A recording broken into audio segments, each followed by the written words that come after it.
তেতুলৈকে peg মাৰি TVS RTR বাইকখন লৈ ওলাই আহিছিল আৰক্ষী জোৱানজন।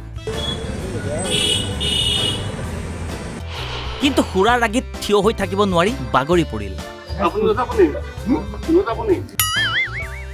লজ্জাজনকভাৱে স্মাৰ্ট আৰক্ষী পেণ্টতে কৰিলে প্ৰচাৱ।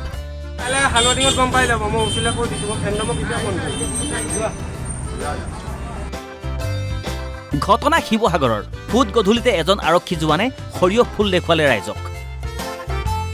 ৰংঘৰ চাৰিআলিত সুৰাসক্ত আৰক্ষী জোৱানজনৰ কাণ্ডত যেন হাঁহিয়াতৰ পাত্ৰ হ'ল স্মাৰ্ট অসম আৰক্ষী। এখন বাইক লৈ ওলাই আহিছিল আমগুৰিৰ হালুৱাটিং আৰক্ষী থানাৰ কনিষ্টবল বানেশ্বৰ কায়ুং। কিন্তু তেতুলৈকে সুৰাপান কৰা কায়ুঙে নিজৰ ভৰিতে থিয় হ'ব নোৱাৰা অৱস্থা।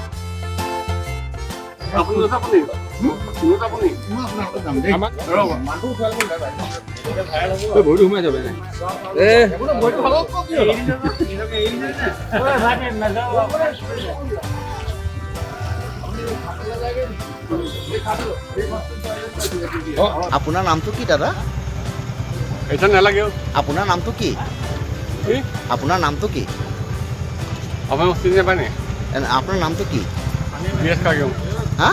BS কাগিয়ং। BS কাগিয়ং। আপুনি কোন থানাত কাম কৰে? হালুৱাটিং। আপুনি আৰক্ষীৰ পোছাকত এইবোৰ কিয় কৰিলে? আপুনি এইটো কিবা বস্তু খাই আহিছে আপুনি? নমস্কাৰ। হয়। এইবিলাক নহয়। এই বাইদেউ মই মানেকে কৰিলে মোৰ গোৱালে। আপুনি দোকানৰ আগত কিয় পেচাব কৰিলে? নহয় পেচাব লাগিলে আকৌ। মানুহৰ মাজত পেচাব কৰি দিছে ইমান মুকলিকে। এইটো মইতো মই আনিছোঁ। বাইদেউ 1000 নে 2000 আছে। অৱশেষত ৰাইজৰ খবৰৰ ভিত্তিত আৰক্ষীয়ে জিম্মাত লয় বানেশ্বৰ কায়ুঙক। এতিয়া প্ৰশ্ন হয়, সুৰাপাই চালকৰ চালান কটা আৰক্ষীয়ে সুৰাপাই আৰক্ষীৰ চালান কাটিবনে? শিৱসাগৰৰ পৰা ইৰছাদ উল্লাহৰ ৰিপৰ্ট, অসম লাইভ 24।